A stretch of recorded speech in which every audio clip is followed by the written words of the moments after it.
After its formal handing over was completed today, India's erstwhile national carrier Air India has come back to the founder, the TATA Group. The coming back of the airline to India's salt-to-software conglomerate, the TATA Group, has happened 69 years after it was nationalised.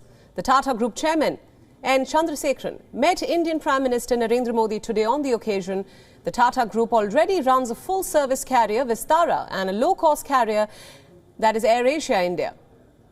The Indian government had approved the highest price bid.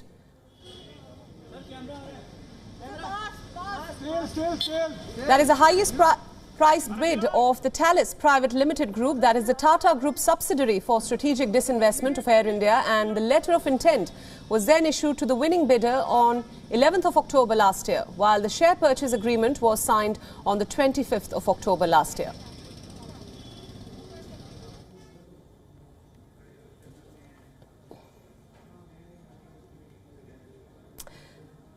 Now, for more on this story, we are now being joined by our business editor, Sumit Chaturvedi from New Delhi. Sumit, thanks so much for joining us. Now, this is, of course, big news. Air India comes back to the Tatas after nearly 70 years.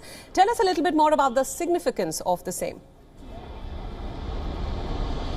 Well, Priyanka, today is a big day in history for Indian government as far as this investment is concerned, because they have finally given an unprofitable airline and a big entity to one of the biggest players in Indian corporates. So Air India today is been finally formally handed over to Tata Group, and Chandrasekaran, the chairman of Tata Group, was in this building, airline house. He was there a few hours back, and he took control of the airline formally. Now, many changes are expected. Maharaja's makeover is expected, beginning from new meals to new messages and also on-time performance. That's what Maharaja could see going forward. Air India, we all know that was in a bad shape. It was suffering loss of 20 crores per day. It was taxpayers' money which was going into an abyss which was not going anywhere in a way. And then finally government could sell it off to Tata Group. Now it's a challenge for Tata Group as well, because Tata Group has already two airlines under its wing, including Vistara and Air Asia India. So figuring out what to do with Air India is something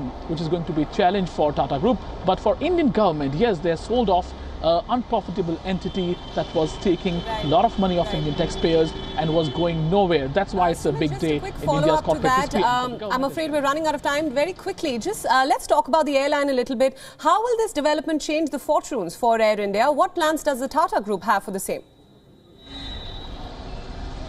Well, yeah, beginning from meals, what we have heard is that beginning today, there's a change in meals that are going to be given to flyers. Second, on-time performance, and including the culture of the airline has to be changed. So we would see all that going forward happening, because that's the way Air India needs to go. Sumit Chaturvedi, our business editor, joining us on WION at this hour. Thanks so much for all those insights.